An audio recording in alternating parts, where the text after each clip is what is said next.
Church पर हमला मतलब ट्रंप की धमकी याद करिए। ट्रंप कहते हैं कि पावर प्लांट उड़ा देंगे, लेकिन ट्रंप की डेडलाइन बुधवार सुबह तक की है। उससे पहले इजरायल हमला कर रहा है, तो क्या ऊर्जा संकट के दलदल में इस महायुद्ध से धकेला जा रहा है? और भी केवल इसलिए क्योंकि हॉर्मूज को ट्रंप छुड़वा नहीं पाए। ईरान के चंगुल से अपने दोनों पायलट को छुड़ाने का दावा करने वाले ट्रंप क्या अब स्ट्रेट ऑफ हॉर्मूज को खुलवाने का जोखिम किसी घातक मिशन के साथ उठाएंगे? क्या हॉर्मूज पर कब्जा करके ट्रंप युद्ध में जीत का दावा कर देंगे? लेकिन क्या ईरान इसे मंजूर करेगा? और इसीलिए आने वाले कुछ हफ्तों में सबसे घातक युद्ध का अंदेशा है। स्ट्रेट ऑफ हॉर्मूज अब ट्रंप के लिए प्रतिष्ठा का प्रश्न बन गया है, लेकिन ट्रंप इस काम के लिए कितना आगे जाएंगे? क्योंकि ईरान ने इस पर कब्जा करने की कीमत सालों की मेहनत से बढ़ा दी है। स्ट्रेट ऑफ हॉर्मूज को सुरक्षित करने के लिए अपना कब्जा बनाए रखने के मकसद से ईरान ने 4 स्तर पर काम किया है। ईरान का पहला सुरक्षा चक्र जहाजों को रोकने के लिए पहाड़ों के साए में छिपा कर रखी मिसाइल्स हैं।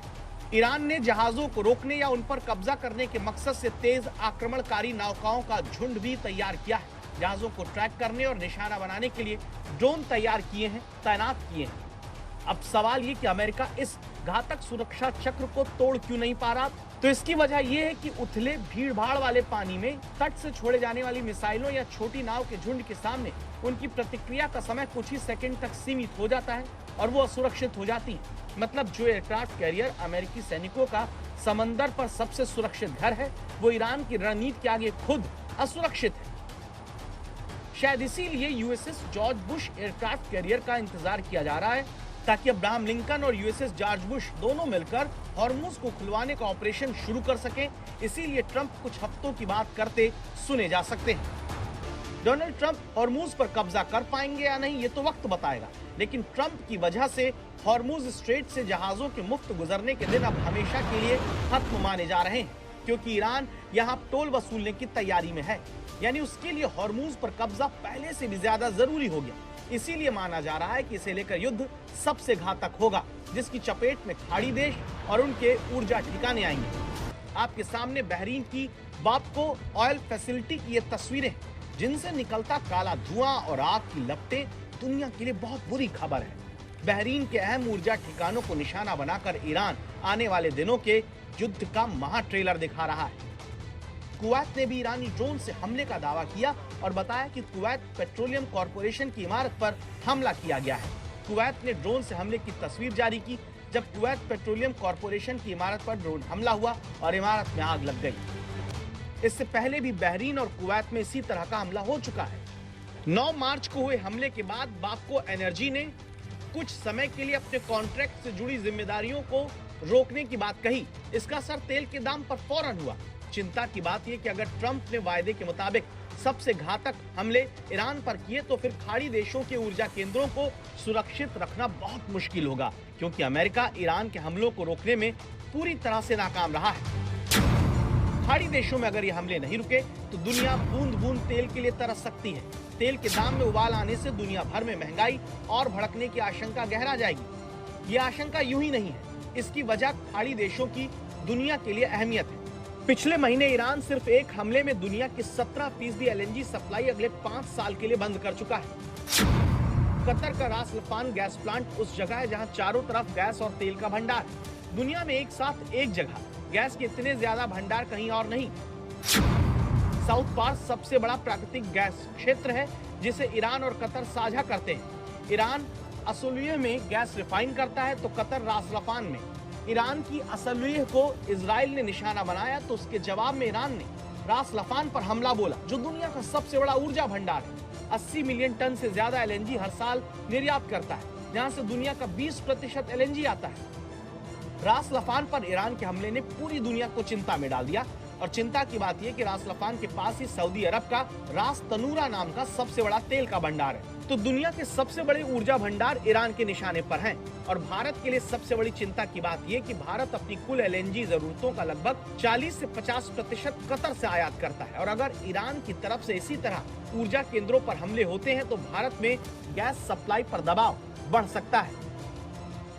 बीते कुछ हफ्तों के दौरान जिन देशों के सबसे ज्यादा जहाज हॉर्मूज जलडमरू मध्य से निकले, उनमें भारत का भी नाम आता है। मगर अमेरिकी राष्ट्रपति डोनाल्ड ट्रंप ने स्ट्रेट ऑफ हॉर्मूज को लेकर दी जा रही धमकियों के साथ हॉर्मुज को लेकर आशंका लगातार बढ़ती चली जा रही है।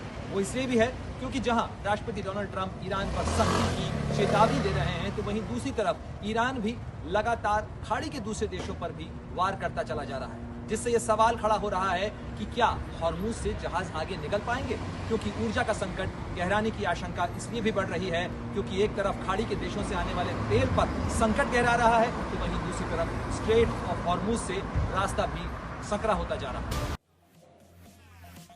वहीं इजरायल डिफेंस फोर्स ने वीडियो जारी करके तेहरान के पास एयरपोर्ट पर हमले का दावा किया है। बताया है कि इजरायली एयरफोर्स ने ईरानी एयरफोर्स के तेहरान के आसपास के मेहराबाद एयरपोर्ट और अजमाइश एयरपोर्ट समेत 3 एयरपोर्ट्स पर दर्जनों एयरक्राफ्ट, जिनमें प्लेन और हेलीकॉप्टर्स शामिल थे, उनके साथ साथ बाकी मिलिट्री इंफ्रास्ट्रक्चर पर भी हमला किया है। तो एक सीज फायर की मियाद की बात शुरुआत से हो रही है, लेकिन उसके बावजूद जिस तरीके के हमले हो रहे हैं वो ताबड़तोड़ हैं इजरायल की तरफ से। पहली बार हमने आपको बताया कि किस तरीके से जब ऊर्जा के ठिकाने पर हमला किया गया था, तब इस बात को की घोषणा एक तरह से नहीं की गई थी। प्रणय उपाध्याय हमारे साथ हैं। प्रणय, ये बताइए कि इस बार एक तो आईडीएफ ने उसे ओन अप भी कर लिया है, दूसरा जो अलग अलग एयरपोर्ट्स को और उसकी जो एयर पावर की मौजूदगी जितनी भी है वहां पर, उसे खत्म करने की तरफ जो इजरायल की तरफ से कदम उठाया जा रहा है, इसे क्या समझे?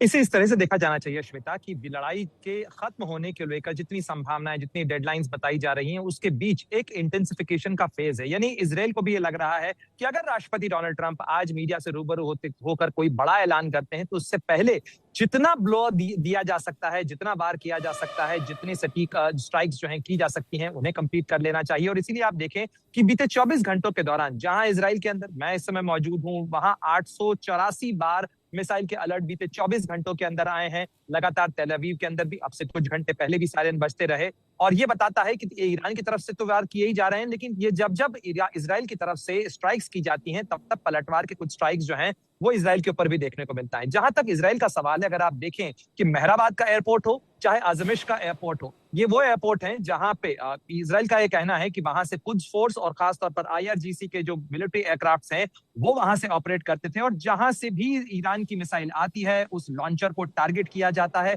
और लगातार जो इजरायली डिफेंस फोर्सेस की जो एयर स्ट्राइक्स हैं उनका सिलसिला बदस्तूर जारी है। तो ये सारी चीजें एक इंटेंसिफिकेशन का फेज बता रही है यहाँ पर कि इस लड़ाई के खत्म होने से पहले जितना ज्यादा नुकसान दोनों एक दूसरे को कर सकते हैं उसकी कोशिश होगी। साथ ही ईरान की भी बड़े वार की जो है आशंका यहां भी जताई जा रही कि ये संभव है कि ईरान कुछ बड़ी मिसाइलों का इस्तेमाल और कर सकता है, और इसी के मद्देनजर ये माना जा रहा है कि इजरायल और ईरान के बीच में एक इंटेंसिफिकेशन का फेज यहां पर अभी और आ सकता है, अगर ये लड़ाई इसी तरीके से जारी रही या खत्म होने से पहले दोनों ही अपना स्कोर जो है वो बढ़ाने की कोशिश कर सकते हैं।